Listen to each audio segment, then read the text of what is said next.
안녕하십니까 여러분. 양안시기능학 담당 교수 김영수입니다. 지금부터 양안시기능학 10주차 2차 시수업 내용에 들어갈 텐데요.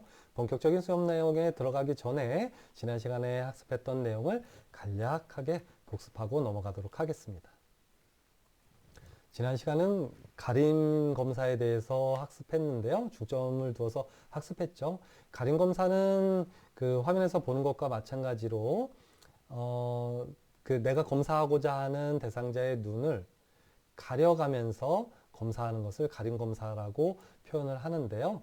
이 가림검사 안에는 단순한 가림검사, 눈을 가리고 가리지 않는 눈을 확인하는 가림검사, 또 가렸던 눈을 벗기면서 가려져 있는 가림판 뒤에 눈을 확인하는 벗김검사, 가림 벗김검사라고도 하고요. 또 눈을 교대로 가리면서 안위 상태를 평가하는 교대 가림 검사, 또 자각적 가림 검사, 이렇게 총 4가지에 대해서 학습해 보았습니다. 여러분들이 임상에 나가게 되면 어떤 피검사자를 검사할 때는요, 화면에서 보는 것과 마찬가지로 가림판을 가지고 우선 주시 타겟을 눈앞에 주시하게 하고요. 근거리에서 안위 상태를 평가할 때는 그렇고요. 원거리 안위 상태를 평가할 때는 당연히도 5m나 6m 앞쪽에 주시 타겟을 주고 그 주시 타겟을 보게 한 상태에서 가림 검사를 진행하겠죠. 어찌됐든 자, 주시 타겟을 주시하게 한 상태에서 두 눈을 우선 번갈아서 교대 가림 검사를 하게 됩니다. 이때 화면에서 보는 것과 같이 눈의 움직임이 조금이라도 나타난다면 안위 이상이 있다라고 판단할 수 있고, 이때 교대 가림 검사를 통해서는 이 사람이 사위를 가지고 있는지 사시를 가지고 있는지를 구분할 수는 없습니다. 단지 사위이거나 사시가 있겠구나라고 잠정적으로 평가할 수 있고, 그 후에 가림 검사를 통해서 추가적으로 확인하게 됩니다. 따라서 가림판으로 한쪽 눈을 가리고 가리지 않는 쪽 눈을 확인하고, 또 반대쪽 눈을 가리고 가려지지 않은 쪽 눈을 확인해서 움직임이 없는 상태라면 이쪽 눈의 지금 현재 상태는 정위이거나 사위일 수 있습니다. 하지만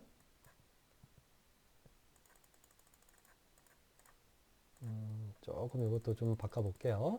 사시인 상태라면 가림 검사를 할 때 한쪽 눈을 가렸을 때 반대쪽 눈의 움직임이 나타나겠죠. 지금 그림에서 보는 것과 마찬가지로 가림 검사를 통해서 한쪽 눈에 움직임이 나타난다면 해당 눈이 지금 귀 쪽에서 코 쪽으로 이동되고 있기 때문에 왼쪽 눈의 외사시 상태라고 표현할 수 있고요. 가림판 뒤쪽의 눈이 지금 이쪽 오른쪽 방향으로 이동된 이유는 헤링의 법칙에 의해서 사시안이 중앙으로 이동되는 양만큼 중앙에 위치하던 주시안의 눈이 바깥쪽 오른쪽 방향으로 이동하게 되는 것이죠. 또 이런 경우에 사시안을 한 번 더 가려서 확인하게 되면 주시안은 움직임이 나타나지 않게 됩니다. 따라서 교대 가림 검사를 했을 때 어떠한 움직임이 나타났을 때 가림 검사를 통해서 한쪽 눈을 가린 상태에서 가리지 않은 눈을 확인했을 때 한쪽 눈이 이동이 있다면 그 해당되는 눈이 사시가 있다는 것을 확인할 수 있습니다. 또한 교대 가림 검사를 통해서 양쪽 눈을 교대로 가려 보았을 때 움직임이 있다면 이번에 한쪽 눈씩 가림 검사를 통해서 확인해 보았을 때 가려지지 않는 쪽 눈에 움직임이 없다면 이 해당 눈은 정위이거나 또는 사위일 수 있겠죠. 따라서 이 상태에서 가렸던 가림판을 치우면서 벗김을 하면서 언커버 상태에서 가림판 뒤쪽에 눈의 움직임을 확인해서 가림판 뒤쪽에 눈의 움직임이 있다면 해당 눈은 사위라고 판단을 할 수 있을 거고요. 사위는 방향이 없으니까요. 한쪽 눈만 확인해도 전혀 관계없습니다. 그래서 한쪽 눈에 벗김 검사에서 움직임이 나타났다면 지금과 같이 귀 쪽에서 코 쪽으로의 움직임이 나타났다면 외사위를 가지고 있다라고 평가를 할 수 있겠습니다. 이렇게 해서 지난 시간에 학습했던 가림 검사에 대해서 간략하게 살펴보았고요. 여러분들께 이 클래스를 통해서 제가 그 시뮬레이터 링크를 올려놓았으니까요. 여러분들도 직접 시뮬레이터에 다양한 안위 상태를 만들어 놓은 상태에서 직접 가림 검사를 확인해 보아서 학습할 수 있도록 해주셨으면 좋겠습니다. 자, 본격적으로 10주차 2차 수업 내용에 들어가도록 하겠습니다. 자, 이번 시간에는 사위와 융합 여력에 대한 얘기를 학습할 거고요. 거기와 더불어서 사위를 프리즘으로 보정하는 이유, 보정하는 목적, 또 보정을 했을 때의 과학적인 효과에 대해서 학습해 보도록 하겠습니다. 여러분들은 이런 내용을 학습함으로써 사위와 융합 여력에 대한 기본적인 지식을 학습할 수 있고, 또한 프리즘 보정의 효과에 대해서 익힘으로써 임상에 나아갔을 때 사위가 있는 대상자에게 프리즘을 적절하게 처방해서 편안한 안경을 처방해 줄 수 있는 안경사로서 역량도 길러줄 수 있습니다. 자, 융합 여력에 대한 개념을 한번 설명을 해볼까 하는데요. 우선 융합 여력에 대한 얘기를 하기 전에 사위에 대한 개념을 먼저 설명해 볼까 합니다. 자, 사위는 크게 이렇게 정의할 수 있습니다. 자, 잠복되어 있는 편이다라고 얘기할 수 있고요. 두 번째로 운동성 융합에 의해서 정의 상태로 눈을 정렬하고 있는 상태를 일러서 사위라고 표현한다라고 생각하면 좋겠습니다. 즉 간단히 설명하면 사실 사위도 사시라고 이해하는 것이 더 좋습니다. 실제로는 지금 그림에서 보는 것과 마찬가지로 한쪽 눈이 외사시가 있는 상태인데요. 이 상태에서 이 사람이 만약에 눈을 정의로 만들어줄 수 있는 충분한 융합력을 가지고 있다면 이 사람은 평소에는 눈이 정렬 상태를 똑바로 유지한 정의 상태인 것처럼 외관상 보여지게 됩니다. 즉 외관상 보았을 때 사시는 아니지만 실제로 융합력을 쓰지 못하게 융합을 한쪽 눈을 가리거나 또는 다양한 방법을 써서 융합력을 사용하지 못하게 하는 상황이라면 결국은 본래의 사시 상태로 돌아가는 눈의 안의 상태를 얘기한다라고 이해해 주면 좋을 것 같습니다. 따라서 이러한 외사시 상태인 경우에 자, 눈을 정의 상태로 만드는 데 사용하는 융합력을 양성 융합력이라고 하고, 이러한 외사시를 보정하는 양성 융합력을 사용하고도 더 코 쪽으로 폭주할 수 있게끔 이 사람이 남아있는 힘, 즉 외사위를 정의 상태로 보정하고도 더 폭주할 수 있는 힘, 즉 남아있는 힘의 여분을 우리는 폭주여력이라는 말을 사용해서 설명하고 있습니다. 따라서 폭주여력이라는 것은 외사위를 보정하고 남아있는 운동성 융합력을 일러서 얘기하고요. 반대로 내사시가 있는 상태에서 이 내사시를 정의 상태로 보정할 때 사용하는 음성 융합력을 사용하겠죠. 눈을 바깥쪽으로 벌리는 음성 융합력을 써서 정의 상태로 만들고도 더 바깥쪽으로 계산할 수 있는 융합력의 남아있는 여분, 남아있는 여력을 우리는 계산여력이라고 표현합니다. 따라서 간략하게 정리하면 계산여력은 내사위를 보정하고도 남아있는 운동성, 융합력을 일러서 얘기한다라고 정리해주면 좋겠습니다. 자, 이번에는 조절과 폭주와 관련지어서 어떠한 이유 때문에 사위가 발생하는지에 대한 얘기를 한번 잠깐 해볼까 합니다. 자, 보세요. 조절과 폭주는 연결되어 있다는 얘기는 누차 내가 강조했고요. 따라서 조절에 어떤 문제가 생기면 폭주에 영향을 주게 되고요. 폭주에 어떤 문제가 생기면 당연히도 조절에 영향을 줄 수밖에 없습니다. 따라서 이런 조절과 폭주가 연결되어서 나타나는 비율을 우리는 조절성 폭주비, 다른 말로 ACAB라는 말을 사용하고 있습니다. 따라서 이런 용어는 조절과 폭주가 작용했을 때 얼만큼의 비율로, 예를 들어서 조절을 작용이 나타났을 때 얼만큼의 비율로 폭주가 나타나는지 그 비율을 나타내는 용어다라고 생각하면 좋을 것 같은데요. 결국은 한번 보세요. 내사위가 나타나거나 또는 발생하거나 또는 내사위량이 증가하는 원인에 대해서 아래쪽에 설명하고 있는데요. 그러니까 이겁니다. 어떤 ACAB가 ACAB가 필요 이상으로 높은 사람들의 경우에는요, 어떻게 되냐면 어떤 특정 주시거리를 주시했을 때 나타나는 조절에 의해서 발생하는 조절성 폭주가 비정상적으로 과도하게 나타나기 때문에, 예를 들어서 정시 정의인 사람이 40cm를 주시하게 되면 2.5m 앵글만큼 폭주하게 되고요. 당연히도 동일한 양인 2.5 다이옵터만큼의 조절을 하게 됩니다. 하지만 지금과 같이 1대1 상태가 아니라 ACAB가 상대적으로 높게 되면 동일한 조절 자극에 의해서도 이런 폭주가, 그러니까 조절성 폭주의 양이 과도하게 나타나기 때문에 결국은 전체적인 폭주량이 커지게 됩니다. 따라서 2.5m 앵글만큼 폭주를 하는 것이 아니라 3m 앵글이라거나 4m 앵글이라거나 5m 앵글, 이렇게 과도하게 폭주가 나타나게 되겠죠. 따라서 정상적인 사람보다 더 눈이 안쪽으로 몰리는 내사의 상태가 되고, 또 내사의를 기본적으로 가지고 있는 사람이라면 내사의 양이 증가하게 되겠죠. 따라서 이처럼 조절성 폭주비가 높은지 낮은지에 따라서 내사의가 발생하기도 하고 또 외사의가 발생하기도 하는 거죠. 반대로 외사의 같은 경우는 어떤 때 증가하게 되느냐, ACAB가 상대적으로 낮은 사람의 경우에는 아까와 동일하게 40cm를 주시하는 상태라면 정시 정의인 사람이라면 2.5m 앵글만큼의 폭주를 하게 되고요. 또 2.5 다이옵터만큼의 조절을 당연히 하겠죠. 하지만 이러한 경우에 ACAB가 낮은 경우라면 당연히도 동일하게 2.5 다이옵터의 조절 자극에 대한 폭주량이 2.5m 앵글이 나타나는 것이 아니라 예를 들어서 2m 앵글이라거나 1m 앵글과 같이 동일한 조절 자극에 의해서 폭주량이 적게 나타나기 때문에 결국은 동일한 거리를 주시했을 때 눈이 약간 벌어지는 상태인 외사시가 발생한다라고 생각해 주면 좋을 것 같습니다.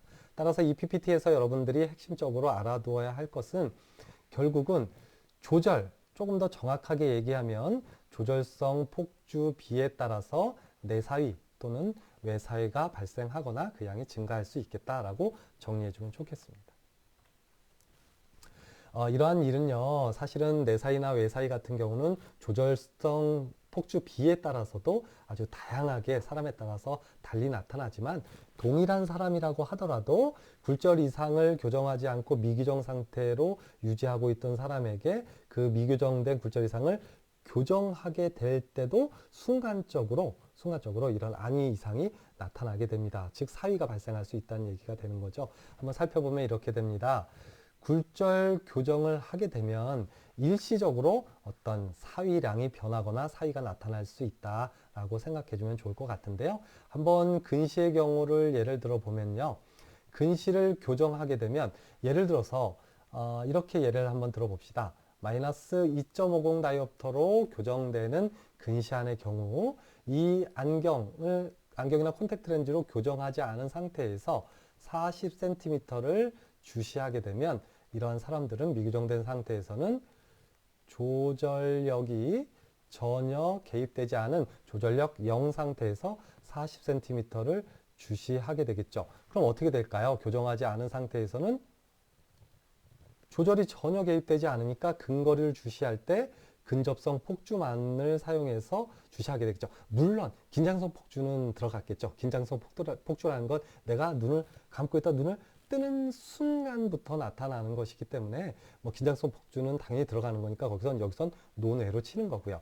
하지만 안경으로 2.5 다이옵터를 교정했을 때의 상황을 예를 들게 되면 이제부터 조절이 작용하게 되고 결국은 조절이 0이 아니라 조절력이 2.5 다이옵터만큼 조절이 갑자기 들어가게 되겠죠. 따라서 평소에 근접성 폭주만을 사용해서 주시하던 사람이 조절성 폭주와 근접성 폭주가 동시에 나타나게 되니까 평소보다, 그러니까 안경을 교정하지 않은 상태에 비해서 눈이 안쪽으로 더 몰리게 되겠죠. 따라서 일시적으로 내사위 상태를 발생시키게 된다라고 생각하면 좋을 것 같아요. 그러니까 안경을 쓰지 않았을 때의 안위 상태보다 과도하게 눈이 안쪽으로 더 몰리는 내사위 상태가 일시적으로 나타날 수 있다라고 생각하면 좋을 것 같습니다. 또한 노안을 교정하게 되면 이런 노안을 교정할 때도 마찬가지로 뭐 원시를 교정한다는 개념과 유사하다고 생각하면 좋을 것 같은데요. 자, 노안이 온 사람 또는 조절이 부족한 사람에게 사람이 노안용 돋보기를 사용하지 않은 채 근거리를 주시하게 되면 근거리를 주시할 때 과도한 조절 노력에 의해서 조절성 폭주가 과도하게 나타나게 되겠죠. 이것은 당연한 일입니다. 조절이 부족하기 때문에 필요 이상의 이 조절 부족을 극복하기 위해서 당연히도 더 많은 조절이 개입되게 될 거고요. 당연히도 그에 따른 조절성 폭주가 작용한 상태에서 추가적으로 작용한 상태에서 근거리를 주시하게 되겠죠. 하지만 이러한 사람에게 돋보기를 교정하게 되면 노안을 교정하게 되면 이러한 조절성 폭주의 양이 비정상적으로 추가되었던 조절성 폭주의 양이 정상적인 상태, 정위인 사람의 상태로 돌아가기 때문에 일시적으로 어떻게 될까요? 조절성 폭주가 추가적으로 개입됐던 것이 갑자기 사라져버리게 되니까 사라져버리는 건 사실 아닌데요. 정상적인 조절 상태로 돌아오게 되니까 그만큼 어떻게 될까요? 평소에 하던 조절성 폭주량보다 덜 조절이 개입되기 때문에 결국은 눈은 바깥쪽으로 벌어지는 외사의 상태를 유지하게 되는 것입니다. 또한 이러한 그런 굴절 교정을 했을 때 일시적으로 나타나는 안위의 변화, 즉 사이량의 변화는 단순히 미교정 상태를 교정했을 때만 나타나는 것이 아니라 근시와 원시를 콘택트 렌즈로 교정했을 때와 안경으로 교정했을 때도 차이가 나게 됩니다.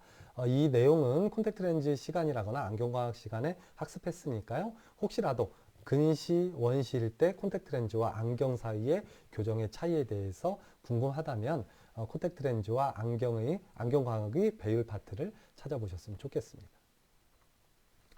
자, 사위를 구분할 수 있는 내용에 대해서 좀 학습해 볼 텐데요. 사위는 크게 수평 사위와 수직 사위로 구분하게 되고요.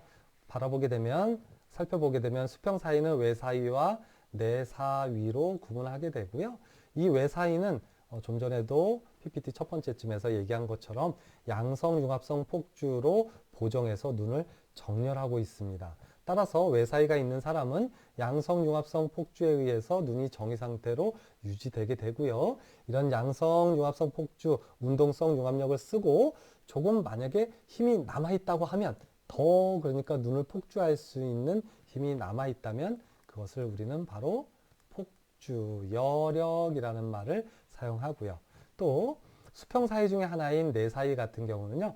음성 융합성 폭주, 다른 말로 계산을 통해서 정의 상태를 유지하죠. 이렇게 눈이 안쪽으로 몰려 있으니까 으악 하고 눈을 바깥쪽으로 벌리는 음성 융합성 폭주인 계산을 통해서 눈을 정의 상태로 유지하고 있고요. 이 상태에서 눈을 바깥쪽으로 더 계산할 수 있는 남아있는 힘을 우리는 계산 여력이라고 한다라고 학습했습니다. 이런 수평 사위를 제외하고 나머지 수직 사위가 있는데요. 수직 사위는 상사위와 하사위로 나눠지게 되고요. 이런 상사위나 하사위는 수직 융합성 폭주를 이용해서 정의 상태로 유지하는데요. 여러분들이 알아야 되는 것 중에 하나는 이 수평 방향으로는 예를 들어서 폭주를 하는 양성융합성 폭주는 상당히 강하고요. 눈을 모으는 건 정말 잘해요. 왜냐하면 우리가 무한대를 주시할 때가 눈이 최대한 벌어져 있는 상태니까 나머지 눈을 이렇게 모으는 건 어렵지 않잖아요. 근데 최대한 눈을 벌린 상태에서 눈을 더 벌리긴 힘들어요. 그래서 눈을 모으는 양성융합성 폭주의 양이 우리가 사람이 가지고 있는 융합성 폭주의 양 중에서 가장 크고요. 그 다음이 눈을 바깥쪽으로 벌리는 음성융합성 폭주의 양이 두 번째가 되겠고요. 마지막으로 수직 방향의 융합성 폭주의 양이 상당히 작습니다. 따라서 수평 사이들은 이런 양성융합성 폭주라거나 음성융합성 폭주로 어느 정도 커버가 되기 때문에 사실 외사이가 있는 사람들 같은 경우는 크게 불편함을 잘 못 느껴요. 그 다음에 내사이가 있는 사람이 두 번째로 뭐 어떤 증상 같은 것도 잘 못 느끼는 경우가 많고요. 하지만 이런 수직 사이가 있는 경우에는요. 수직 융합성 폭주의 양이 워낙 작기 때문에 보통 뭐 한 1, 2 프리즘 다이옵터 정도만 수직 사위가 있어도 사실 그 수직 사위에 의한 안정 피로라거나 이런 것들이 상당히 많이 나타난다라고 이해하면 좋겠습니다. 여기서 융합력의 크기의 순서를 아는 것도 중요한데요. 사실은 이걸 외우는 것이 아니라 여러분들이 상식적으로 쭉 정리를 해줬으면 좋겠습니다. 그게 무슨 얘기냐면 양성융합성 폭주가 제일 크대, 음성융합성 폭주가 그 다음이래, 그 다음에 수직융합성 폭주가 세 번째래, 이렇게 외우는 것이 아니라 눈의 구조, 해박적인 구조 자체라거나 안위 상태를 살펴보면 충분히 알 수 있어요. 그래서 어떤 사람이 예를 들어서 가까운 데를 최대한 폭주하고 있는 상태라면 사실 이 융합력의 크기의 순서가 조금 바뀔 수도 있다고 생각하면 될 것 같아요. 지금 융합력의 크기에 대한 건 사실은 원거리를 기준으로 설명했다라고 생각하면 조금 더 좋지 않을까 싶습니다. 기본적으로 양성융합성 폭주가 가장 큰 거는 맞는데 그거는 정면 먼 거리를 주시할 때, 그러니까 눈이 평행한 상태를 유지한 상태에서 얘기하는 거고요. 어떤 사람이 눈을 최대한 폭주하고 있는 상태, 이 상태에서 만약에 융합력의 크기를 얘기하라라고 만약에 누군가가 물어본다라고 하면 이때 당시에는 어떻게 되겠어요? 눈이 최대한 모여져 있으니까 눈을 바깥쪽으로 벌리는 게 훨씬 쉽겠죠. 그렇죠? 맞잖아요. 그죠? 그래서 이런 상태라면 눈을 바깥쪽으로 벌리는 음성융합성 폭주가 더 클 수도 있습니다. 하지만 그냥 뭐 이런 내용 말고 그냥 일반적인 주시 상태에서는 이러한 상태로 순서대로 융합력의 크기가 있다는 것을 여러분들이 익혀두셨으면 좋겠습니다. 자, 이번에는 눈의 사이에서의 눈의 정렬에 대한 얘기를 할 텐데요. 자, 이건 뭐 계속 똑같은 얘기 반복한다고 보면 돼요. 자, 외사이가 있는 경우에는 기저 내방으로 측정한 계산 여력은 커지고 기저 외방으로 측정한 폭주 여력은 작아진다. 뭐 말로 이렇게 쭉 읽으니까 잘 이해할 수 없잖아요. 한번 살펴봅시다. 눈이 바깥쪽으로 이렇게 벌어져 있는 상태를 우리는 외사위 상태라고 할 거고요. 이런 외사위 상태를 쭉 하고 눈을 정렬 상태로 모은 상태가 외사위 상태가 되겠죠. 평상시에 그렇게 되겠죠. 그 상태에서 예를 들어서 정의 상태로 똑바로 만들어 놨다라고 칩시다. 이 상태에서 기저 내방인 베이스 인 프리즘을 이용해서 눈을 바깥쪽으로 벌어지게 한다면 어떻게 될까요? 외사이 같은 경우는요, 눈에 힘을 주지 않고 있으면 자연스럽게 눈이 바깥쪽으로 쭉 하고 벌어지는 눈이에요. 그러니까 융합력을 쓰지 않아도 눈이 그냥 자연스럽게 바깥쪽으로 벌어져요. 그러니까 어떻게 되겠어요? 기저 내방을 이용해서 프리즘을 넣으면 어떻게 될까요? 정면에 있던 타겟이 프리즘의 효과에 의해서 정각 방향으로 이동하게 되고, 당연히 이 이동된 타겟을 보기 위해서 눈이 바깥쪽으로 벌어지게 되겠죠. 헌데 이렇게 바깥쪽으로 벌어지는 힘은 어떻게 돼요? 그냥 융합력만 빼면, 그 눈에 힘을 주지 않으면 바깥쪽으로 스르르 벌어지는 것이기 때문에 당연히도 계산 여력은 상당히 높게 측정됩니다. 외사이에서 그렇다는 얘기예요. 그러니까 외사이를 가지고 있는 사람은 눈이 바깥쪽으로 벌어진 건 엄청나게 쉽다는 얘기예요. 그냥 눈에 힘만 안 주고 있으면 얼마든지 눈을 바깥쪽으로 벌릴 수 있다는 얘기가 되겠죠. 물론 사이의 양에 따라 다르겠지만, 하지만 반대로 외사이가 있는 사람이 정의 상태로 눈을 양성 융합성 폭주를 이용해서 눈을 정렬하고 있는 상태에서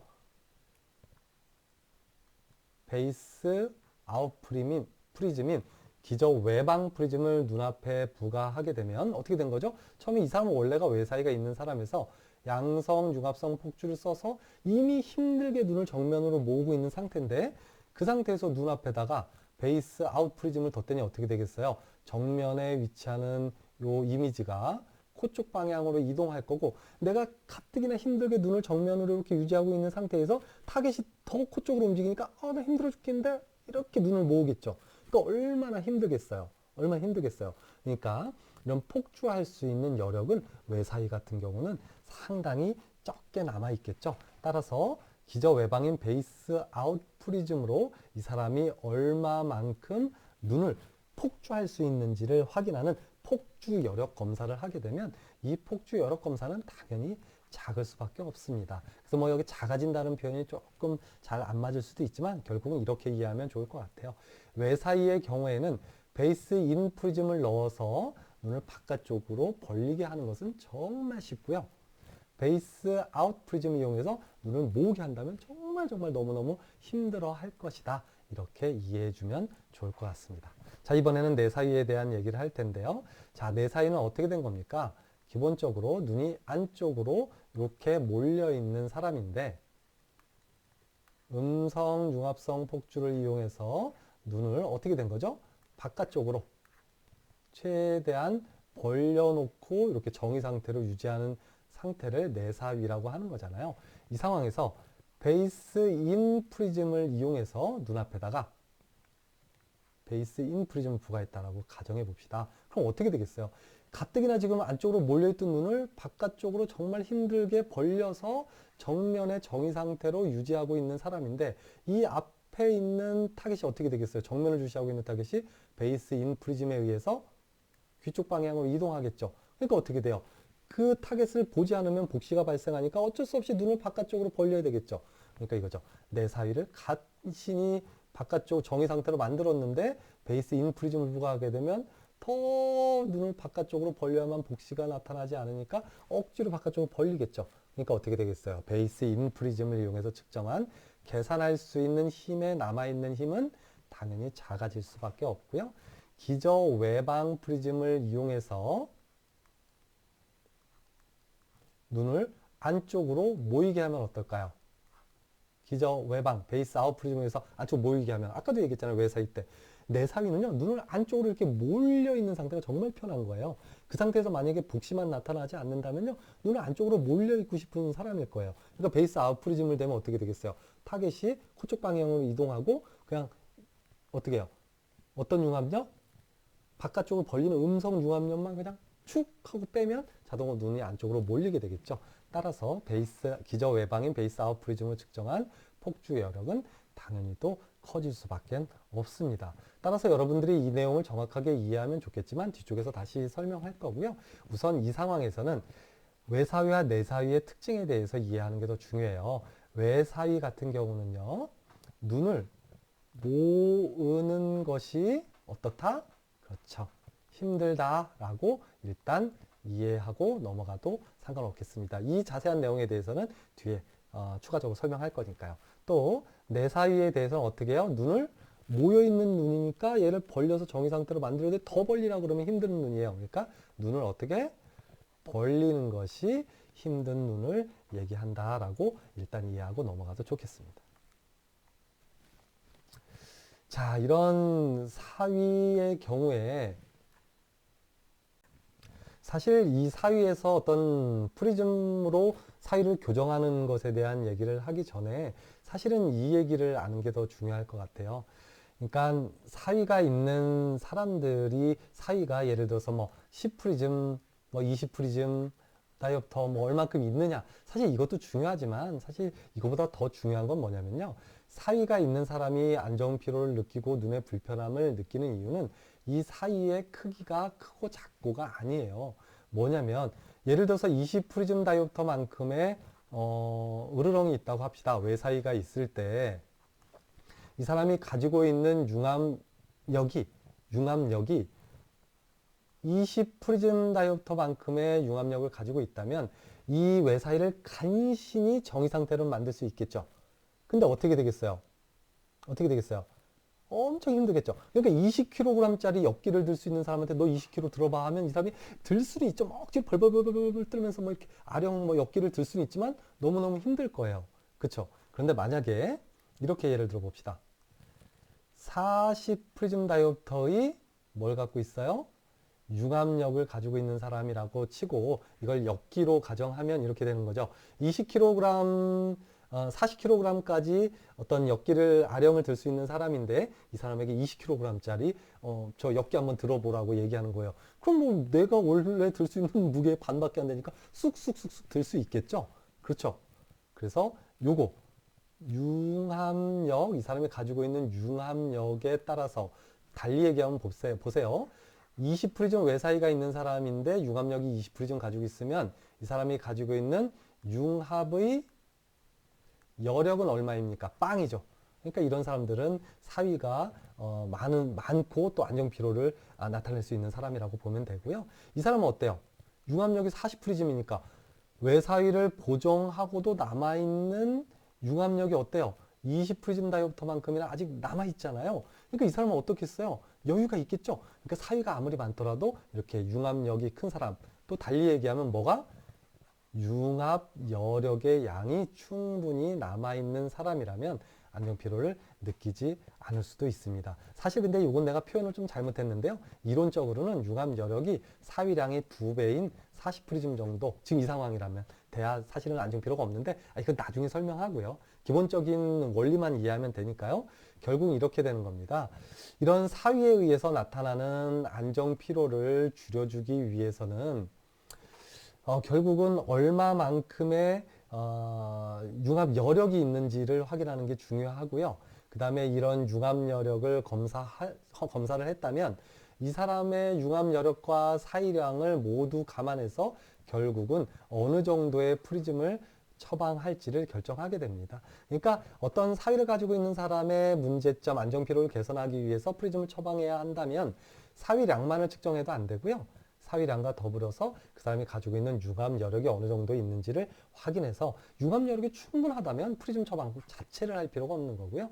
융합 여력이 충분하지 않다면 그 충분하지 않은 양만큼을 프리즘으로 보정을 해주면 이러한 안정 피로가 줄어들 수 있겠다라고 생각해 주면 좋겠습니다. 자, 그러면 이런 사위가 있는 사람들은 무조건 프리즘으로 보정을 해주어야 하느냐? 그런 건 아니란 얘기예요. 어떤 사위가 있어서 이 사람이 눈이 너무 피곤해요. 책을 잘 못 보겠어요. 이런 문제가 나타난다고 하면 기본적으로는 내가 예전에도 얘기했죠. 광학적인 처치, 즉 굴절 이상을 완전 교정해야 하는 것이 가장 중요하겠습니다. 달리 얘기하면 이런 굴절 이상도에 의해서 사위라는 것이 발생할 수 있다라고 몇 번 강조했잖아요. 따라서 이 사람이 가지고 있는 사위가 굴절 이상을 교정하지 않아서 나타난 조절 체계의 문제에 의해서 나타난 사위일 수도 있기 때문에 일단 광학적인 처치, 즉 안경 처방이라거나 콘택트 렌즈를 먼저 처방하고요. 일주일 이상을 착용하게 한 상태에서도 계속해서 안정 피로가 남아있다라고 하면 비주얼 트레이닝, 시기능 훈련을 통해서 광학적 처치를 한 안경을 착용한 상태에서 시기능 훈련, 눈을 모으게도 하고요, 벌리게도 하고요, 눈을 모으게도 벌리게도 하고 이런 훈련을 통해서 어떻게 되는 거죠? 그런 사위에 의한 안정 피로를 극복할 수 있게끔 무슨 얘기냐면 사실 사위가 있는 사람에게 VT를 시켜준다는 것, 그러니까 눈을 훈련을 시켜준다는 거는요, 사위량을 줄여주기 위한 게 아니에요. 사실 VT를 하더라도요, 사위량은 크게 변화가 없는 경우가 대부분입니다. 그러면 뭐가 변하냐면 사위량을 줄여주어서 증상을 개선하는 게 아니라 융합력을 향상시켜서 사위는 그대로이지만 융합력이 증가하게 되면 어떻게 되겠어요? 충분한 사위를 보정하고도 남는 힘이 많아지게 되니까요. 사위에 의한 안정피로가 줄어들게 되겠죠. 따라서 굴절 이상을 광학적으로 먼저 처치를 하고 그러고도 증상이 남아있다면 어떻게 되는 거예요? 결국은 융합력을 증가시키는 시기능 훈련을 통해서 사위에 의한 안정피로를 줄여줄 수 있겠다. 하지만 이런 과학적 처치와 VT를 하고 나서도 지속적으로 안정피로가 나타난다고 하면 그럼 이게 1번, 2번이 효과가 없는 거잖아요. 그럼 어떻게 되겠어요? 그때서야 프리즘 처방을 하게 되는 것이고요. 이 프리즘 처방을 할 때도 몇 가지 또 중요한 사항들이 있는데요. 그건 뒤에서 자세히 설명하고요. 여러분들께서 사위를 처치하는 순서에 대해서 반드시 머릿속에 익혀둘 필요가 있습니다. 물론 사시의 종류라거나 양한시 이상의 분류에 따라 종류에 따라서 이 처치 순서는 좀 달라질 수 있지만 일반적으로 사위가 있는 사람들을 처치하는 순서는 광학적인 처치, 그러니까 굴절 이상을 완전 교정해 주는 거죠. 안경이나 콘택트 렌즈로. 그러고도 효과가 없다면 즉 그런 눈 피로도 이런 시각적인 증상이 계속해서 양한시적인 증상이 나타난다고 하면 안경을 착용한 상태에서 시기능 훈련을 통해서 결국은 융합력을 증가시켜주는 훈련을 시켜주고 그래도 효과가 없으면 어쩔 수 없이 세 번째로 프리즘 처방을 한다. 즉 프리즘 처방은 결국은 사위를 보정하는 가장 좋은 방법은 아닐 수 있다라고 생각하면 좋겠습니다. 자, 또한 이런 과학적인 처치를 할 때도 뭐 가입도 처치를 하기도 하거든요. 그러니까 마이너스 가입도나 뭐 플러스 가입도 처방을 하는데요. 이때 이중 초점 렌즈를 사용한다고 하면 근용부의 상부 경계선의 위치도 올바르게 처치를 해야 되는데요. 이 내용은 내가 조조의 가공 시간에 기회가 된다 그러면 한 번 더 얘기를 해주도록 하겠습니다. 간단히 얘기하면 어떤 어린 아이가 이런 조절성 내사시가 있는 경우라면 뭐 물론 이제 뭐 노안 때문에 하는 경우도 있겠지만 어찌됐든 이런 사위를 발생시키는 것이 이유가 어떤 조절성 내사시, 그러니까 조절에 의해서 발생한 뭐 내사시 뭐 이런 경우라면 약간 사위에서 좀 벗어난 얘기일 수도 있지만 결국은 이중 초점 렌즈 같은 것을 이용해서 노안이 오지 않은 사람에게도 이런 조절성 내사시로 인한 그런 문제점들을 해결할 수 있다. 그때 이중 초점 렌즈의 근형부 상부 경계선은 동공이면요, 이렇게 이중 초점 렌즈의 상부 경계선을 동공의 가장자리에다가 갖다 놓는 것이 가장 바람직합니다. 일반적으로는 어떻게 돼요? 눈이 있으면, 동공이 여기 있으면요, 일반적인 노안용 그 이중 초점 렌즈 그 처방할 때는요, 이렇게 아랫 눈꺼풀에다가 맞추어서 근형부 상부 경계선을 맞추잖아요. 하지만 이런 조절성 내사시나 이런 경우에는 조금 달라요. 왜냐하면 조금만 아래를, 그러니까 조절성 내사시 같은 경우 어린 아이들한테 주로 나타나는 거거든요. 그러니까 어린 아이들이 뭐 가까이가 안 보여서 이중 초점 렌즈 쓰는 게 아니잖아요. 그러니까 조금만 아래쪽을 내려봐도, 즉 조절이 조금이라도 개입될 여지를 없애기 위해서 아주 0.1mm만 아래를 내려다봐도 돋보기를 통해서 봐서 조절을 하지 않게 만들어서 조절성 내사시를 뭐 이렇게 해결할 수 있다, 뭐 치료할 수 있다, 뭐 이런 얘기가 되는데요. 이거는 나중에 다시 자세히 설명할 거고요. 어찌됐든 사위의 광학적인 처치는 다음과 같다. 자, 그러면 이런 사위가 있는 사람들은 기본적으로 사위로 인해 발생하는 그런 다양한 증상들, 양한시적인 어떤 증상들을 해결하기 위해서 광학적으로 안경이나 콘택트 렌즈로 비정시를 완전 교정하는 게 가장 중요하고, 또 이런 것이 효과가 없다면 시기능 훈련을 통해서 융합력을 증가시켜야 한다라고 얘기했는데요. 그러면 이런 두 가지가 효과가 없어서 결국은 최종적으로 프리즘을 처방해야 한다면 이런 프리즘을 처방하는 목적이 도대체 무엇이냐, 이런 얘기가 되는 거죠. 아까도 얘기한 것처럼 이렇게 되는 겁니다.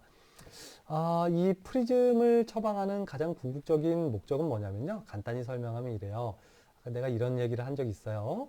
외사시인 사람은 가장 편한 눈의 상태는 정면을 똑바로 눈이 주시하는 게 아니고요, 이렇게 옆을 바라보게 눈이 촉 하고 벌어져 있는 상태가 아닌 상태가 제일 편하거든요. 그런데 옆을 이렇게 척 하고 보고 있으면 어떻게 돼요? 앞을 볼 수가 없잖아요. 달리 얘기하면 이런 상태를 유지하게 되면 복시 때문에 일상생활이 되지 않기 때문에 이렇게 융합력을 써서 정의 상태를 만드는 거거든요. 근데 이 사람이 이렇게 눈이 벌어져 있는 상태에서 정면을 똑바로 융합력을 써서 눈을 정렬 상태를 똑바로 만든 상태랑 동일하게 정면을 볼 수 있다면 그럼 굳이 눈을 융합력을 써서 모을 필요가 없잖아요. 그러니까 눈을 바깥쪽으로 척 하고 벌어져 있는 상태에서 그냥 정면을 모은 상태로 똑같이 보인다면 어떻게 하면 될까요? 눈앞에다가 어떻게? 그렇죠. 프리즘을 눈앞에 부과하게 되면 어떻게 돼요? 정면에서 쭉 하고 들어오는 빛이 프리즘에 의해서 꺾여서 이 사람의 중심와 부분으로 결상될 수 있겠죠. 따라서 이런 프리즘을 처방하는 목적은 이렇게 되는 겁니다. 바깥쪽으로 척 하고 벌어져 있는 이런 사위를 이렇게 똑바로 만들려고 하는 것이 아니라 사위 상태에서도 눈이 운동성 융합을 써서 눈을 모으지 않고도 정면을 편안하게 볼 수 있게끔, 자, 이렇게 되는 겁니다. 과도한 운동성 융합을 사용하지 않고도 편안하게 감각성 융합, 즉 양안시를 이룰 수 있게끔 해준다면 이 사람이 얼마나 편하겠어요. 따라서 사위가 있는 사람에게 프리즘을 보정하는 목적은 딱 하나예요. 운동성 융합을 쓰지 않고 융합력을 이렇게, 외사위 같은 경우는 이렇게 눈을 모으는 양성 융합력, 내사위 같은 경우는 바깥쪽으로 눈을 벌리는 음성 융합력을 쓰지 않고도 양안시를 이룰 수 있는, 즉 감각성 융합을 이룰 수 있게 하기 위해서 프리즘을 보정하는 거다. 즉 외사위가 있는 사람이, 예를 들어서 내가 외사위가 있다고 쳐봐요. 그럼 내가 이렇게 지금 정면을 유지하고 있지만 이건 엄청난 양성 융합력을 써서 지금 눈을 똑바로 모으고 있는 거거든요. 이 사람한테 외사위가 있으니까 베이스 인 프리즘을 처방하게 되면 어떻게 되냐면요, 눈이 바깥쪽으로 축 하고 이 프리즘 안경을 쓰게 되면요. 베이스 인 프리즘을 씌우게 되면 눈이 바깥쪽으로 실제로 이렇게 약간 벌어져 보여요. 그럼 벌어져 보이는 게 아니라 실제로 눈이 이렇게 바깥쪽으로 벌어져요. 왜? 이 사람은 눈이 바깥쪽으로 벌어져 있는 상태에서도 정면을 주시한 것과 똑같이 보이잖아요. 뭐 때문에? 베이스 인 프리즘 때문에. 그러니까 이 상태를 그냥 유지하고 있는 거예요. 얼마나 편하겠어요. 이 사람이 이렇게 눈이 바깥쪽으로 벌어져 있는 게 편한 사람인데 벌어져도 그냥 똑바로 앞에가 보이니까요. 잘 이해가 안 될 수도 있어요. 나중에 내가 추가적으로 또 설명할 테니까 일단 오늘은 요 정도까지 하시죠. 하고 나머지 나중에 뒤쪽에서 또 자세한 설명을 하도록 하겠습니다. 어찌됐든 사위인 사람에게 프리즘을 보정하는 목적은 안위 상태를 똑바로 만들어주거나 하려고 하는 것이 아니고요. 눈이 이렇게 자기가 편한 상태를 유지하면서도 양안 단일시를 이룰 수 있게 해주는 목적이다라고 생각하면 좋을 것 같고요. 그걸 좀 이렇게 좀 어렵게 쓴 게 이거예요. 과도한 운동성 융합을 하지 않고도 자연스러운 감각성 융합이 되도록 만들기 위해서 프리즘을 처방한다라고 이해해주면 좋을 것 같습니다. 사실 이 내용보다 아까 내가 얘기한 거 있잖아요. 정리한 내용을 이해하는 것이 더 중요하겠죠. 자, 그래서 사위가 있는 사람에게 시기능 이상을 처치하는 그런 단계는 다음과 같습니다. 이런 사위가 있어서 안정피로를 느낀다면 1차적으로는 당연히도 굴절 이상을 완전 교정하는 광학적인 처치가 선행되어야 하고요. 그 다음에 이런 굴절 이상에 의해서도 지속적으로 계속 안정피로가 개선되지 않는다면 어떻게 한다 그랬죠? 시기능 훈련을 하고 또 가입도 처방도요. 요 시기능 훈련하고 뭐 거의 비슷하다라고 생각하면 좋을 것 같아요. 아니면 이게 굴절 이상의 범주로 생각해도 좋을 것 같고요. 어찌됐든 첫 번째는 굴절 이상을 완전 교정하고요. 그 다음에 시기능 훈련을 시켜주고요. 그 다음에 시기능 훈련을 통해서도 그런 양한시적인 안정 피로가 개선되지 않는다고 하면 세 번째로 프리즘을 처방하게 된다. 그런데 이런 처방법 중에 가입도를 처방하는 경우도 있고 이 가입도 처방은요. 마이너스 가입도를 쓰기도 하고요. 플러스 가입도를 처방하기도 하는데 이 내용 나중에 뒤에서 자세히 설명하도록 하겠습니다. 자, 사위를 프리즘으로 보정하는 내용에 대해서 계속해서 설명하고 있고요. 그러면 뭐 정말 간략하게 한번 이 얘기를 한번 해볼까 합니다. 그러면 눈이 이렇게 안쪽으로 이렇게 원래는 몰려 있는 상태의 내사위인데 어떻게 되는 거죠? 바깥쪽으로 어떤 거? 음성, 그렇죠. 융합성, 폭주를 이용해서 눈을 억지로 바깥쪽으로 벌려서 똑바로 유지한 상태예요. 이 상태를 유지하는 사람이에요. 이 사람한테 어떤 프리즘을 처방하면 좋을까요? 결국은 내 사이가 있는 사람은 눈을 안쪽으로 이렇게 몰려있는 상태가 편하다고 했잖아요. 눈이 안쪽으로 몰려있는 상태에서도 양안 단일시를 이룰 수 있게 해주기 위해서 어떻게? 그렇죠. 베이스 아웃 프리즘, 즉 기저 외방 프리즘을 처방한다. 어떤 친구들이 이거 외우는 경우도 있더라고요. 내사시 눈이 안쪽으로 몰려 있으니까 베이스가 바깥쪽 반대로 바깥쪽이 베이스를 가진 프리즘을 처방한다고 외우는 친구들도 있는데 그렇게 외우면 안 돼요. 아까 얘기했던 것처럼 내가 이런 양안시에 대한 그런 사위에 대한 기본적인 개념 이걸 연결지어서 이해해야 돼요. 내 사이는 뭐가 편하다고요? 그쵸? 눈이 안쪽으로 몰려 있는 게 편한 상태예요. 그러니까 눈이 안쪽으로 몰려 있는 상태에서 어떻게 돼요? 정면에 있는 이미지가 프리즘에 의해서 빛이 꺾여서 중심화로 이렇게 결상되게끔 눈은 분명히 이쪽 안쪽을 보고 있는데 어떻게 돼요? 정면에 있는 이미지가 중심화에 결상되죠. 그죠? 포비아에 결상되잖아요. 이런 상태를 만들어주면 눈이 몰려있는 상태에서 그냥 앞을 보면서 살아요. 실제로 이 사람 눈을 쳐다봤더니 눈이 안쪽으로 몰려있는데요. 이 사람은 정면을 똑바로 쳐다보이는 거랑 똑같습니다. 그래서 일반적인 어떤 문제들이 나타나지 않고요. 자, 반대로 외사이 같은 경우는 어때요? 외사이 같은 경우는 어떤 게 눈이 편한 상태라고요? 외사이 상태는 눈이 바깥쪽으로 쭉 벌어져 있는 상태가 제일 편한 상태예요. 여러분들 이렇게 쭉 하고 퍼져서 이렇게 자고 있는 상태, 그 상태 있죠. 정말 편하잖아요. 소파에 이렇게 널브러져 있는 상태. 그 상태가 외사이는 눈이 바깥쪽으로 벌어져 있는 상태거든요. 이 상태면 어떻게 할까요? 프리즘을 기저, 내방 프리즘을 부과하게 되면 정면에 있는 이미지가 어떻게 될까요? 정면에 있는 이미지가 프리즘에 의해서 꺾여서 중심화에 정확하게 결상되죠. 이 사람은 분명히 이쪽 바깥쪽을 보고 있어서 중심화가 이쪽에 있는데 중심화가 정면에 있는 게 아니잖아요. 이쪽에 중심화가 있는 상태에서 프리즘에 의해서 정면에 있는 이미지가 이렇게 중심화에 결상되는 거죠. 따라서 외사이 같은 경우는 기저, 내방, 베이스 인 프리즘을 처방하는 것이 올바르겠습니다.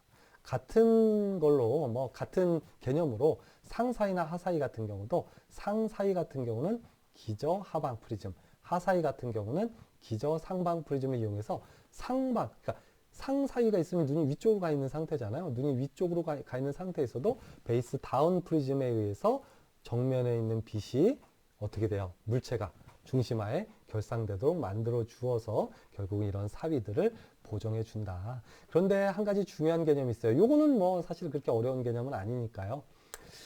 프리즘을 처방할 때 양안에 균등하게 나누어서 처방을 하게 됩니다. 이렇게 개소리가 나죠? 이 개소리가 난다는 얘기는 정말 중요하다는 얘기예요. 그러면 프리즘을 양안에 균등하게 처방해야 되는 이유에 대해서 알아야 되죠. 그러니까 무슨 얘기냐면 예를 들어서 이렇게 두 눈이 외사위 상태인 사람이에요. 그 양이 얼마냐면 뭐 20 프리즘 다이옵터만큼 두 눈을 합쳐서 여기 그냥 10 프리즘씩 합시다. 자, 여기도 얼마만큼이냐면 10 프리즘만큼 외사위가 있어서 총 합쳐서 20 프리즘 다이옵터만큼의 외사위를 가지고 있는 사람에게 뭐 그렇게 처방하진 않지만 뭐 20 프리즘 다이옵터를 처방한다고 가정해 봅시다. 쉽게 설명하려고 하는 거예요. 그러면 20 프리즘 다이옵터를 양쪽에 10 프리즘씩 나눠서 처방해도 되고요. 한쪽 눈에만 베이스 인 프리즘을 20 프리즘 다이옵터 처방하고요. 이쪽은 아무것도 처방하지 않아도 되거든요. 그런데 얘네들을 이렇게 10 프리즘 다이옵터씩 나눠서 처방하는 이유가 뭘까? 중요한 개념입니다. 자, 첫 번째, 20 프리즘 다이옵터만큼의 프리즘이 양안에 필요한데 이것을 10 프리즘 다이옵터씩 나누는 이유는 결국은 한쪽에만 프리즘을 과도하게 처방하게 되면 프리즘은 어때요? 렌즈 자체가 이렇게 두껍잖아요. 그죠? 기저 부분이 엄청 두껍잖아요. 그래서 무게 균형이 맞지 않기 때문에 양쪽 눈에 균등하게 10 프리즘 다이옵터씩 나누어서 처방하게 되면 무게 균형을 맞출 수 있고요. 두 번째는 예를 들어서 20 프리즘 다이옵터를 한쪽 눈에만 부과하게 되면 이 프리즘을 통과한 빛은 어떻게 되죠? 프리즘을 통과한 빛은 어떻게 된다고 알고 있나요? 빨주노초 파남보 이렇게 빛이 퍼지죠. 그걸 뭐라고 얘기해요? 빛의 분산이라고 얘기하고요. 한 줄기에 빛이 들어왔는데 그게 쫙 하고 넓게 퍼지니까 어떻게 되겠어요? 이미지의 질이 떨어지겠죠. 흐려지겠죠. 따라서 프리즘 다이옵터의 강도가 높아지면 높아질수록 이런 분산의 힘이 세지게 되고 빛이 더 많이 퍼지게 되고 더 많이 흐리게 되겠죠. 따라서 한쪽 눈에만 20 프리즘 다이옵터만큼 이 프리즘을 부과하고 한쪽 눈에는 0 프리즘 다이옵터를 부과하게 되면 어떻게 되겠어요? 예를 들어서 오른쪽에 20 프리즘 다이옵터, 왼쪽 눈에 0 프리즘 다이옵터를 가하게 되면 왼쪽에 그럼 오른쪽 눈은 너무 흐릴 거 아니에요. 색분산에 의해서. 그리고 왼쪽 눈은 선명하게 보일 거고요. 그럼 한쪽 눈은 흐리고 한쪽 눈은 선명해진다고 하면 두 개의 이미지가 머릿속에 들어가서 어떻게 될까요? 융합이 제대로 이루어지지 않을 수도 있겠죠. 따라서 선명도의 균형을 양쪽 눈에 맞추어 주기 위해서도 이렇게 균등하게 나누어서 처방한다라고 생각해 주면 좋을 것 같습니다. 따라서 여러분들도 임상에 나가서 뭐 20프리즘 외사이가 있는 사람에게 한쪽 눈에만 20프리즘 다이옵터 뭐 베이스인 처방해도 된다고 하지만 실제로는 양쪽 눈에 균등하게 나눠야 되고요. 예를 들어서 10프리즘 다이옵터만큼 처방해야 된다 하면 5프리즘 다이옵터씩 양쪽에 균등하게 나누어서 처방하는 것이 일반적이다라고 이해해 주면 좋겠습니다. 자, 좀 전에 얘기한 것처럼 이 내사위에서 프리즘을 교정하는 목적, 그 글로 써 있는 걸 그림으로 설명해 준 거예요. 자, 한번 봅시다. 지금 이렇게 된 거예요. 이 사람이 이렇게 오른쪽 눈이 과도하게 안쪽으로 몰려 있는 내사위 상태이고요. 이 내사위 상태에서는 어떻게 될까요? 정면에 이런 불빛을, 펜라이트 불빛을 보게 되면요. 왼쪽 눈은 하나의 불빛으로 보이고요. 오른쪽 눈으로 보는 이미지는 어떨까요? 오른쪽 눈으로 보는 이미지는 어떻게 될까요? 얘가 이게 좀 그림이 조금 애매할 수 있는데요. 아이고. 이렇게 그러니까 다시 한번 그림을 잘 한번 그려보죠. 자, 이렇게 돼서 이 불빛이 결국은 어떻게 맺히게 되냐면 지금 그림에서 보는 것과 마찬가지로 요 앞에는 마독스 로드라는 걸 하나 이렇게 장입시켜서 펜라이트 불빛을 이제 빨간색 일직선으로 수직선으로 만든 건데 어찌됐든 이 실제 중심화보다 왼쪽에 이런 선상의 이미지가 결상되기 때문에 실제로 내가 이 대응점 얘기할 때 얘기했잖아요.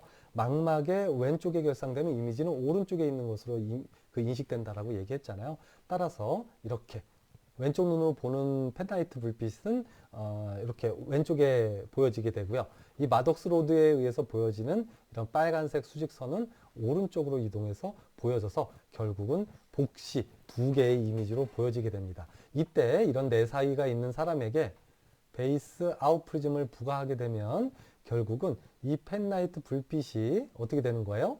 프리즘에 의해서 꺾여서 중심화의 결상이 되기 때문에 왼쪽 눈은 펜라이트 불빛이 정확하게 중심화, 오른쪽 눈은 어떻게 돼요? 마덕스 로드에 의해서 길쭉해진 빨간색 일직선이 중심화에 맺혀서 결국은 두 개의 이미지가 모두 다 중심화에 결상된다. 즉, 내 사이가 있는 사람에게 베이스 아웃 프리즘을 부과하게 되면 결국은 눈이 안쪽으로 몰려있는 상태예요. 눈은 바깥쪽으로 돌아가지 않았어요. 내 사이인 상태에서도 정면을 양쪽이 똑같이 내 사이가 아닌 정의 상태로 주시하는 것과 동일한 광학적인 효과가 나타난다라고 생각해 주면 좋겠습니다.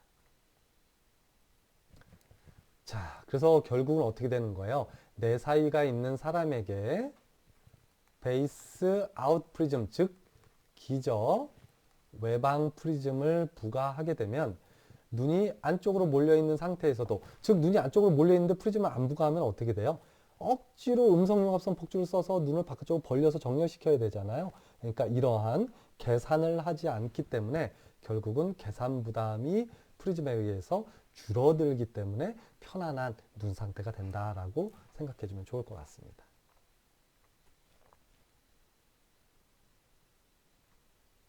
자, 외 사이에서도 마찬가지죠. 즉 눈이 바깥쪽으로 이렇게 벌어져 있는 외 사이의 경우에 베이스 인 프리즘을 부과하게 되면 어떻게 돼요? 실제로 정면에 있는 이미지가 실제 중심화가 아닌 곳에 결상되기 때문에 왼쪽 눈은 중심화, 오른쪽 눈은 중심화가 아닌 곳으로 결상되기 때문에 복시가 발생하게 되잖아요. 하지만 프리즘을 부과하게 되면 정면에서 온 이미지가 결국은 이 사람의 실제 중심화에 결상되기 때문에 왼쪽 눈도 중심화, 오른쪽 눈도 중심화, 눈이 바깥쪽으로 촉 하고 벌어져 있는 상태에서 편안하게 양안 단일시를 이룰 수 있기 때문에 결국은 외 사이의 경우에는 프리즘에 의해서 폭주 부담을 줄여줄 수 있겠습니다. 또한 이런 사위의 보정은 내 사위와 외 사위가 약간 다른데요. 외 사이의 경우에는 눈이 바깥쪽으로 이렇게 벌어져 있는데 내가 좀 전에 어떤 얘기를 했냐면요. 융합력은 눈을 모으는 양성 융합력은 가장 강하고요. 그 다음에 바깥쪽으로 벌어지는 음성 융합력이 두 번째, 수직 융합력이 세 번째라 그랬잖아요. 그러니까 이렇게 눈을 모으는 쪽의 융합력은 강하기 때문에 사실 외 사이가 있는 경우에는요. 이 프리즘 처방을 하는 경우가 별로 없어요. 내 사이가 있다거나 수직 사이가 있는 경우가 좀 흔한 경우고요. 외 사이 같은 경우는 양성 융합력의 크기가 워낙 강합니다. 그래서 특별한 경우를 제외하고는 프리즘 처방을 하지 않는데요. 이런 특별한 경우라고 하는 것은 결국은 외 사이를 보정하는 양성 융합력의 크기, 또 양성 융합력의 크기를 다 쓰고, 그러니까 외 사이를 양성 융합력으로 보정하고 남아있는 그렇죠. 폭주 여력의 양이 충분하지 않은 경우, 그런 경우가 특별한 경우가 되겠죠. 즉 폭주 여력이 충분하지 않은 외 사이라면 프리즘을 처방하겠지만 만약에 폭주 여력이 대부분은 폭주 여력이 강해요. 외 사이 같은 경우는요. 폭주 여력이 강하다면 굳이나 프리즘 처방을 할 필요가 없다라고 생각해 주면 좋을 것 같고요. 하지만 수직 사이가 있는 경우에는 어떻다 그랬어요? 내가 수직 방향은 이 융합력이 상당히 적다 그랬잖아요. 그래서 만약에 수직 사이 같은 경우는 1프리즘, 2프리즘만 있어도 그 해당 프리즘에 해당되는 양만큼을 프리즘으로 사위 양만큼을 프리즘으로 보정하게 되면 안정 피로가 쉽게 사라진다. 반대로 얘기하면 수직 사이는 안정 피로가 아주 쉽게 나타난다. 그 이유가 뭘까요? Why? 이거 정말 다 중요한 얘기입니다. 왜? 수직 사이는 뭐 때문에? 그렇죠. 수직 융합력의 크기가 워낙 작고 수평 방향으로는요, 조절이라는 것이 폭주를 도와주고 또 폭주가 조절을 도와주기 때문에 어느 정도 조절의 도움을 받을 수 있는데요. 두 번째, 수직 방향은 예를 들어서 조절을 하면 눈이 모이고요. 조절을 이완하면 눈이 바깥으로 벌어지잖아요. 그러니까 눈을 모으고 벌어지는 것을 조절을 통해서 도움을 조금 일부 받을 수 있어요. 융합력이 좀 부족하더라도. 그런데 어떻게 돼요? 수직 방향은 조절을 한다고 해서 수직 방향으로 눈이 모이진 않잖아요. 따라서 조절에 도움을 받을 수 없기 때문에 결국은 수직 사위 같은 경우는 프리즘으로 곧바로 교정을 해주는 것이 바람직하겠고요. 또 한 가지는 이런 사위가 발생하는 다양한 원인이 있겠지만 안경사가 이 안경의 광학 중심점을 정확하게 설계해 주지 않은 경우에도 사위가 발생할 수 있습니다. 따라서 안경사는 사위가 있는 사람에게 적절하게 광학적인 처치를 해주고 VT를 해주고 프리즘 처방하는 것도 중요하지만 기본적으로는 안경을 정확하게 만들어 주어서 이 안경의 PD와 OH에 의해서 유발되는 사위를 발생시키지 않는 것이 중요하겠죠. 자, 그래서 그림을 살펴보면 유발 사위라는 것이 있습니다. 이거는 뭐냐면 기본적으로 이 사람이 어떤 생리적으로나 해부학적으로 가지고 있는 사위가 아니라 안경사가, 바보 안경사가 안경을 잘못 만들어 주어서 발생하는 사위를 우리는 유발 사위라고 얘기하고요. 하나의 예를 한번 들어봅시다. 지금 그림에서와 마찬가지로 왼쪽 눈 같은 경우는 안경의 광학 중심점이 정확하게 동공과 안구의 선점을 지나서 중심화까지 연결이 되도록 잘 안경을 만들었기 때문에 유발 사위를 발생시키지 않았지만 오른쪽 눈은 어때요, 지금? 원래 가지고 있는 사람의 PD보다 조제 가공 PD가 어떻게 돼요? 상대적으로 더 작게 가공이 됐죠. 그럼 어떻게 될까요? 이 오른쪽 눈이 정면을 주시하게 되면 어떻게 될까요? 정면을 주시하게 되면요. 결국은 베이스 뭐의 영향? 아웃 프리즘의 영향에 의해서 정면에 있는 이미지가 어디로 이동합니까? 정각 방향으로 이동해서 요 코 쪽 방향으로 이동하게 되겠죠. 그럼 어떻게 돼요? 내가 정면을 보고 있는데 프리즘에 의해서 이미지가 코 쪽으로 이동했어요. 그럼 내가 그냥 정면 보고 있으면 어떻게 돼요? 왼쪽 눈은 정확하게 타겟을 보죠. 오른쪽 눈은 어떻게 되겠어요? 정면을 보면 타겟은 이동했는데 정면 보니까 복시가 발생하겠죠. 그래서 이 복시를 막기 위해서 어떻게 할까요? 나는 눈을 모으기도 싫지만 어쩔 수 없이 눈을 이렇게 보이나? 눈을 모으게 되겠죠. 뭘 써서? 양성, 융합성 폭주를 써서 눈을 모아야 되겠죠. 결국은 이렇게 기저외방의 조제 오차가 발생하게 되면, 즉 PD가 마이너스 렌즈에서 PD가 작아지게, 조제 가공 PD를 작아지게 만들게 되면 눈은 모으고 싶지 않은데도 억지로 힘을 써서 눈을 모아야지만 복시가 나타나지 않아요. 즉 어떤 상태가 되죠? 나는 눈을 모으고 싶지 않은데 눈을 모아야지만 되는 상태예요. 눈은 바깥쪽으로 쭉 하고 벌어져 있는 게 편한데 눈을 확 하고 모아야지만 되는 상태. 이게 바로 외사위 상태죠. 따라서 이렇게 조제가공 PD를 마이너스 렌즈에서 조제가공 PD를 작게 만들게 되면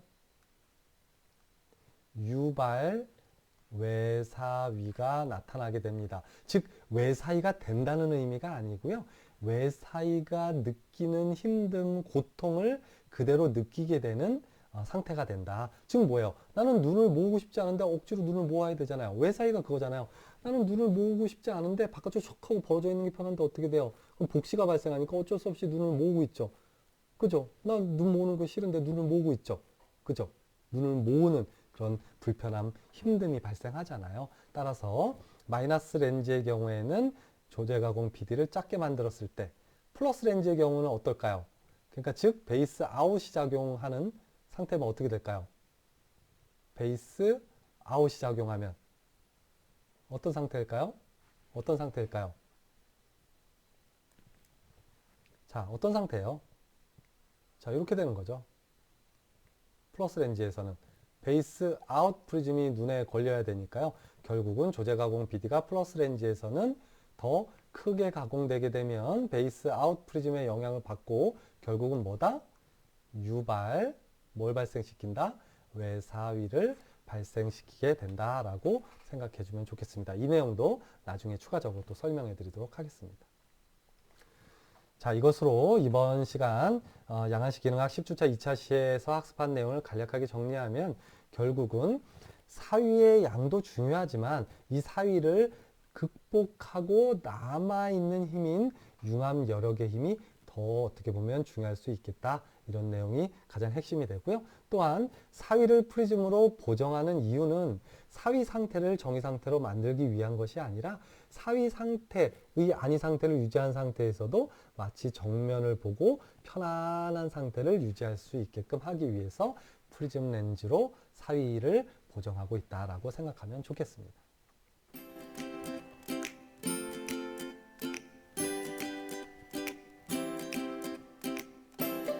네, 이것으로 10주차 2차 시 수업인 융합여력과 프리즘 보정에 대해서 학습해 보았습니다. 여러분들께서 이 내용에 대해서 조금 더 심화된 내용을 학습하고 싶다면 교재, 안경광학 교재 182페이지에서 199페이지까지의 내용을 좀 살펴봐도 좋을 것 같고요. 아래쪽에 참고 사이트 올려놨는데요. 이것도 이 클래스에 올려놓을 거예요. 이 참고 사이트에 들어가서 내용들을 좀 차분히 살펴보다 보면 이번 시간에 학습한 내용을 더 체계적으로 정리할 수 있을 거라 생각이 듭니다. 이것으로 10주차 1차 시와 2차 시 모든 수업을 마무리 짓도록 하겠습니다. 장시간 고생 많았습니다.